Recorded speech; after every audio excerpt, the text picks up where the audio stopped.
ఓం మహాగణాధిపతయే నమః. ఓం గురుభ్యో నమః. ఓం శ్రీమాత్రే నమః. అరుణాం కరుణాతరంగితాక్షీం ధృతపాశాంకుశపుష్పబాణచాపాం అనిమాదిభిరావృతాం మయూకైః అహమిత్యేవ విభావయే భవానీం. శ్రీమాత్రే నమః. సెప్టెంబర్ మాస ఫలితాలు కనుక చూసుకున్నట్లయితే ఈ యొక్క మాసంలో 2 గ్రహణాలు వస్తున్నాయి. 7వ తేదీ ఒకటి, అక్కడి నుంచి 15 రోజుల తర్వాత ఒక గ్రహణం, అంటే చంద్ర సూర్య గ్రహణాలు రావడము. ఈ యొక్క మాసంలో 4 గ్రహాలు మారుతున్నాయి. ఏమిటా 4 గ్రహాలు అంటే, కుజుడు కన్యారాశి నుంచి తులారాశిలోకి 15వ తేదీ మారుతున్నాడు. మరియు అదేవిధంగా రవి సింహం నుంచి కన్యారాశిలోకి, శుక్రుడు 17వ తేదీ మారుతున్నాడు. శుక్రుడు 15వ తేదీ, బుధుడు 16, అంటే 15, 16, 17 తేదీల్లో 4 గ్రహాలు మారుతున్నాయి. ఈ యొక్క గ్రహస్థితిని అనుసరించి ద్వాదశ లగ్నాల వారికి, లగ్నం తెలియని వారి రాశి వారికి ఎటువంటి ఫలితములు జరగనున్నాయి, ఏ విషయాల్లో జాగ్రత్త పడాలి అనేటువంటి విషయాలు చెప్తుంది నేనైనప్పటికీ కూడా, చెప్పిస్తుంది సాక్షాత్ లలిత అమ్మవారిగా భావిస్తూ ఒక్కొక్క విషయం గురించి మనం తెలుసుకుందాం. వృషభ లగ్నము, వృషభ రాశి. మీకు శుక్రుడు 3వ స్థానంలో ఉంటూ 15వ తేదీ నుంచి 4వ భావంలోకి వెళ్తున్నాడు. అంటే దీని అర్థం ఏమిటంటే, 15వ తేదీ వరకు మీకు షార్ట్ జర్నీస్, కొంచెం స్త్రీలతో మిస్కమ్యూనికేషన్స్ ఏర్పడతాయి. 15 తర్వాత మీరు ఏదైతే ప్రాపర్టీ కొనుక్కోవాలనుకుంటారో దానికి కొంతవరకు సపోర్టివ్ ఉంటుంది. కానీ ఆ శుక్రుడు వెళ్ళి శత్రువైన కేతువుతో కలుస్తున్నాడు. ఈ యొక్క విషయంలో కాస్త జాగ్రత్త వహించాలి, గుర్తుపెట్టుకోండి. అంటే మీరు ఏదైనా ప్రాపర్టీ కానీ వాహనం కానీ తీసుకునేటప్పుడు 15 తర్వాత జాగ్రత్తగా 1-4 సార్లు దాని గురించి తెలుసుకొని తీసుకోండి. అలాగే ఇదే 16వ తేదీ తర్వాత సింహంలో ఉన్నటువంటి బుధుడు కన్యరాశిలోకి ఉచ్చస్థానంలోకి వెళ్తున్నాడు. ఇలా వెళ్ళినందుకు పంచమ స్థానం సంతాన స్థానం కాబట్టి, అదే 15వ తేదీ నుంచి కుజుడు కూడా మారిపోతున్నాడు కాబట్టి సంతానం గురించి, వ్యాపారాల గురించి, లేదా ఏదైనా మనీ రిలేటెడ్గా అంటే కొన్ని మీడియేటింగ్ చేసేటువంటి, ఎందుకంటే ఇక్కడ మనకి వృషభం వారికి 2లో గురువు ఉంటూ 2వ అధిపతి ఉచ్చస్థానంలోకి వెళ్తున్నందుకు, 2వ అధిపతి ఎప్పుడైతే ఉచ్చస్థానంలోకి వెళ్తున్నాడో ఇది ఇచ్చేటువంటి రిజల్ట్లో, ప్రత్యేకంగా మీకు కలిగేటువంటి ఫలితాల్లో ఇక్కడ మీకు మరియు మీ జీవిత భాగస్వామికి కావచ్చు, మీ సంతానానికి, ప్రధానంగా సంతానానికి ఫైనాన్షియల్ గ్రోత్ ఉంటుంది, గుర్తుపెట్టుకుని. కాకపోతే మీ జీవిత భాగస్వామికి ఈ కుజుడు 6లోకి వచ్చినందుకు కొంచెం హెల్త్ విషయంలో, ఖర్చుల విషయంలో కొద్దిగా ఎక్కువగా ఉంటుంది. అయితే ఈ 4వ తేదీ 17వ తేదీ రవి 4లోకి వస్తూ, శుక్రుడు కూడా ఉంటూ కేతువుతో కూడా ఉన్నందుకు కొన్ని మనకి గవర్నమెంట్ రిలేటెడ్గా కొన్ని ఉంటుంటాయి. అంటే అట్లాగా ఈ 4లో రవి 17వ తేదీ వరకు ఉన్నాడు కాబట్టి గవర్నమెంట్ కంఫర్ట్స్ లాంటివి రావడం, గవర్నమెంట్ ఇచ్చేటువంటి కొన్ని భూములు మీకు రావడం లాంటివి 17వ తేదీ సెప్టెంబర్ వరకు ఉంది. సెప్టెంబర్ 17 తర్వాత అతను ఎప్పుడైతే 5వ స్థానంలోకి వెళ్తాడో ఇన్సూరెన్సెస్ మూలంగా కొన్ని లాభాలు అనేటువంటివి ఉంటాయి, కొన్ని రీసెర్చెస్ మూలంగా కొన్ని లాభాలు ఉంటాయి. అయితే ఈ మాసంలో మనం గ్రహణం కూడా ఉందని చెప్పుకున్నాం. అయితే మేషము, వృషభం వారికి ఇబ్బంది ఏం లేదు, బాగుంటుంది. చెప్పాలంటే కెరియర్ పరంగా బాగుంటుంది. కాకపోతే మీకు 7వ తేదీ చంద్రగ్రహణం అయిన తర్వాత అక్కడ నుంచి 15 రోజుల తర్వాత సూర్యగ్రహణం వస్తుంది. ఆ సమయంలో మాత్రం ఆ గ్రహణం నుంచి 40 రోజుల పాటు మాత్రం ఎట్టి పరిస్థితుల్లో ప్రాపర్టీస్, తల్లిగారు ఆరోగ్య విషయంలో, ప్రాపర్టీ పెట్టేదని అప్పు తీసుకునే విషయంలో కొంత జాగ్రత్తగా ఉండండి. కాకపోతే మీకు ఫైనాన్షియల్గా మాత్రం చాలా బాగుంటుంది, దానికి ఎటువంటి ఇబ్బంది లేదు. కొంతకాలం 15వ తేదీ తర్వాత నుంచి కొంతకాలం ఈ సప్తమాధిపతి 6లో ఉన్నందుకు కొద్దిగా జీవిత భాగస్వామితో చిన్న డిస్ప్యూట్స్ కానివ్వండి, వారికి హెల్త్ ఇష్యూ బాగుండకపోవడం కానివ్వండి, దూరంగా ఉండడం కానివ్వండి, ఇటువంటివన్నీ కూడా కనిపిస్తున్నాయి. ఇక మీరు విదేశాలకు వెళ్ళి ఉద్యోగం చేయాలనే ప్రయత్నం ఫలిస్తుంది, అందులో ఎటువంటి సందేహం లేదు. ఉద్యోగ సంబంధించినటువంటి విషయంలో తొందరపాటు నిర్ణయం మాత్రం తీసుకోకండి. ఎందుకంటే ఉద్యోగం చేసే ప్రదేశంలో అనవసరమైన ఘర్షణ వాతావరణం కలగనుంది.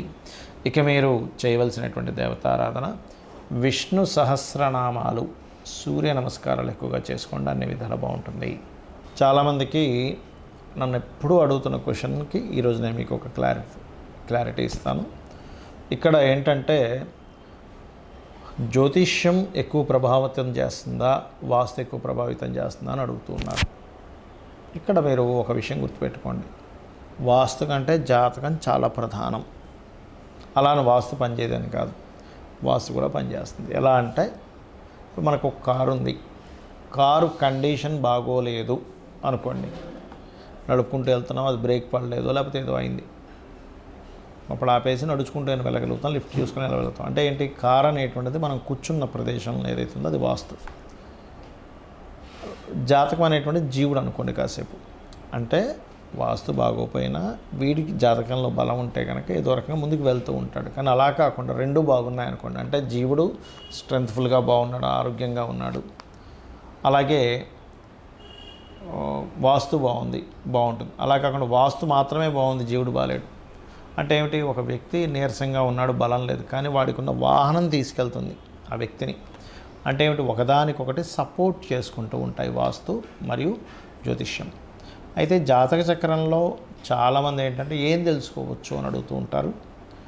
లగ్నం నుంచి 12 భావాలలో మనం పూర్వజన్మలో చేసినటువంటి కర్మ ఏ రకంగా రిఫ్లెక్ట్ అవుతుంది, ఆ రిఫ్లెక్ట్ అవుతున్నటువంటి కర్మ మనం ఏ రకంగా దాన్ని నల్లిఫై చేసుకోవాలి, ఏ రకమైనటువంటి కర్మల జోలికి వెళ్ళకూడదు అనేటువంటి ఒక క్లారిటీ మీకు జ్యోతిషాస్త్రం ఇస్తుంది. అంటే ఎదగలేకపోతున్నాము అంటే లగ్నం ఎక్కడో పూర్వజన్మల్లో, అంటే ఈ జీవుడు ఏదో కర్మ చేశాడు. వాట్ ఈజ్ దట్ కర్మ? ధనపరంగా రాణించలేకపోతున్నాడు అంటే ధనాధిపతి మీ లగ్నం నుంచి 2వ అధిపతి ఎలా ఉన్నాడు, దానివల్ల ఏం తెలుస్తుంది అంటే మీకు ఏ మార్గంలో ధనం వస్తుంది, ఏ మార్గంలో మీరు వెళ్తే బాగుంటుంది, సిబ్లింగ్స్తో ఎందుకు గొడవలు ఉన్నాయి, 3వ అధిపతి ఎలా ఉన్నాడు, పూర్వజన్మలో చేసిన కర్మ ఏ రూపంలో వస్తుంది, అలాంటప్పుడు వాళ్ళతో దూరంగా ఉంటే మంచిదా, దగ్గరగా ఉంటే మంచిదా అనేటువంటిది ఉంటుంది. అలాగే చతుర్థ భావం ఏ గృహంలో ఉంటే బాగుంటుంది, ఏ డైరెక్షన్లో ఉంటే బాగుంటుంది, ఎప్పుడు మీరు ఇల్లు కట్టుకుంటారు, ఆ రకంగా సంతానం కానివ్వండి, వివాహం కానివ్వండి, ఆకస్మిక సంఘటనలు కానివ్వండి, మీరు చేసే వ్యాపారం బాగుంటుందా, ఉద్యోగం బాగుంటుందా అని కానివ్వండి, అలాగే ప్రధానంగా ఇక్కడ మీరు విదేశాలకు వెళ్తే బాగుంటుందా, ఎప్పుడు ఇన్వెస్ట్మెంట్ చేస్తే బాగుంటుంది, ఇటువంటి అన్నీ కూడా ఒక్కొక్క భావ సంబంధంగా మీకు ఫలితాలు అనేవి చాలా స్పష్టంగా తెలుస్తాయి. తత్సంబంధంగా మీరు ఒక రూట్ మీకు అర్థమవుతుంది మీ లైఫ్ గురించి. మరి వాస్తుకి సంబంధం ఏమిటి అంటే ఇందాక మనం అనుకున్నాం, ఒక కారు ఒక మనిషి లాగా. ఆ రకంగా వాస్తు కూడా కేవలం మనం ఏదో 4 గోడలు కట్టేసుకున్నాం, ఒక బాత్రూమ్ పెట్టేసుకున్నాం, ఒక హాల్ కట్టేసుకున్నాం, బెడ్రూమ్ కట్టేసుకున్నాం, కిచెన్ పెట్టేసుకున్నాం అంటూ కాకుండా వాస్తులో ప్రధానంగా అసలు మీకు ఏ డైరెక్షన్ పనికి వస్తుంది, ఆల్ డైరెక్షన్స్ ఈజ్ గుడ్. మీ పేరులో ఉండే మొదటి అక్షరం పరంగా వర్గు నిర్ధారణ అంటారు. ఆ వర్గు పరంగా మీకు ఏ ఫేసింగ్ పనికి వస్తుంది ఒకటి. రెండవది అది అద్దె గృహమైనా సొంత గృహమైనా మీకు పనిచేస్తుంది, గుర్తుపెట్టుకోండి. అయితే ఇక్కడ అద్దె గృహం అయితే 90% పనిచేస్తుంది, సొంత గృహం అయితే 100% పనిచేస్తుంది. మరి ఓనర్ పరిస్థితి ఏమిటని అడుగుతూ ఉంటారు. ఓనర్కి కూడా దాని యొక్క ప్రభావం ఒక 10% ఉంటుంది. అయితే ఇందులో మనం వాస్తు పురుషుడు, వాస్తులో ఉండేటువంటి దేవతలు ఎవరెవరైతే ఉంటారో ఆ దేవతలు అసురులతో కలిపి మనం ఎక్కడ ఏం నిర్మించుకోవాలన్నది ఒకటే కాకుండా ఎక్కడ ఎటువంటి యాక్టివిటీస్ చేయాలి, ఏ వస్తువు ఎక్కడ పెట్టాలి, ఏ రంగు ఏ వాల్కి ఏ రంగు అయితే సపోర్టింగ్ జోన్ అవుతుంది, ఇటువంటివన్నీ కూడా చెప్తుంది వాస్తు. మరి వాస్తులో కూడా కొన్ని దోషాలు వచ్చినప్పుడు మనిషి యొక్క జీవితం మీద అది యొక్క ఎఫెక్ట్ పడుతుందా అని చెప్పి చూసుకున్నట్లయితే ఖచ్చితంగా దాని యొక్క ఎఫెక్ట్ అనేటువంటిది 100% ఉంటుంది, అందులో ఎటువంటి సందేహం లేదు. కాకపోతే మీకు జాతకం బాగుంది, టైం బాగుంది, అప్పుడు ఆ ఎఫెక్ట్ పడుతున్న ఎఫెక్ట్ మీకు తెలియదు. అంటే ఉదాహరణకి ఖర్చులు అవుతూ ఉన్నాయి, ప్రతి నెల ఎంతో ఒక 5,000 10,000 వేస్ట్ ఖర్చులు అయిపోతున్నాయి అన్నప్పుడు జాతకం బాగుంది, ఈ వ్యక్తి ₹1,00,000 సంపాదిస్తున్నాడు, అది పెద్ద విషయం అవ్వదు. అలా మీ జన్మజాతకంలో మంచి ధనయోగాలు ఉన్నప్పుడు వేస్ట్ ఖర్చులు అవుతున్నా కూడా జన్మజాతకం మిమ్మల్ని సేవ్ చేస్తూ ఉంటుంది. అలా కాకుండా ఈ వాస్తు కూడా సెట్ చేసుకున్నారు, అప్పుడు వేస్టేజ్ని మనం ఆపొచ్చు. ఒక్కొక్కసారి ప్రాక్టికల్గా కూడా మనం ఆలోచించాలి. ఎలా అంటే లోన్స్ తీసేసుకున్నాము, లోన్స్ కడుతున్నాము, లోన్ సరైన టైం కట్టకపోవడం వల్ల వాడు ఏదో పెనాల్టీ వేసాడు, ఇవన్నీ మనం స్వయంకృప అపరాధాలు అంటారు. వాటిని మనం దృష్టిలో పెట్టుకొని అవుతుంది అనుకోవాలి, కానీ ప్రతిసారి జాతకం మీద వాస్తు మీద కూడా వెళ్ళకూడదు, గుర్తుపెట్టుకోండి. అలా ప్రాక్టికల్గా మీరు ఎంత కష్టపడుతున్నా మీకు దానికి సంబంధించిన రిజల్ట్ రావట్లేదంటే అక్కడ మీకు జాతకం పరంగానో వాస్తు పరంగానో సంథింగ్ దోషం అనేటువంటిది ఉందని మీరు అర్థం చేసుకోవాలి. అందులో పూజ గది ఎక్కడ పెట్టుకోవాలి, ప్రతిదానికి శ్లోక సహితంగా ఉంది వాస్తు. సిట్టింగ్ ఏరియా ఎక్కడ పెట్టుకోవాలి, పూర్వశతు సభాగర్ అంటే ఈస్ట్లో పెట్టుకోవాలి. దక్షిణే శయంతత, దక్షిణం వైపు తలపెట్టుకొని నిద్రపోవాలి. పశ్చిమే భోజనం చేయవ, వెస్ట్లో కూర్చొని ఈస్ట్ని చూస్తూ భోజనం చేయాలి. ఇట్లా ఒకటి కాదు, ఆగ్నేయ పాకముచ్యతే, వాయువ్య భాండార సంస్థితం, ఉత్తరే నిధి సంస్థితం అనేటువంటిది ఉన్నాయి. అంటే ఏమిటి, వాస్తు అనేటువంటిది స్పష్టంగా మనకి శివుడి దగ్గర నుంచి, అంటే శంభుడి దగ్గర నుంచి పరాశర మహర్షి, పరాశర దగ్గర నుంచి వ్యాఘ్రత మహర్షి, వ్యాఘ్రతుడి దగ్గర నుంచి మనకి విశ్వకర్మకు వచ్చి అలా మనకి జనాల్లోకి రావడం జరిగింది. కాబట్టి ఈ రెండిట్లో ఏది మీరు ఇబ్బంది పడుతున్నారో తెలుసుకొని, నార్త్ డిగ్రీస్ ఎలా టిల్ట్ అయింది ఏంటని పర్ఫెక్ట్గా తెలుసుకొని చేసుకోండి. ఆ అమ్మవారి అనుగ్రహంతో మీరు మరింత అద్భుతమైన స్టేజ్కి వెళ్ళాలని మనస్ఫూర్తిగా కోరుకుంటూ శ్రీమాత్రే నమః.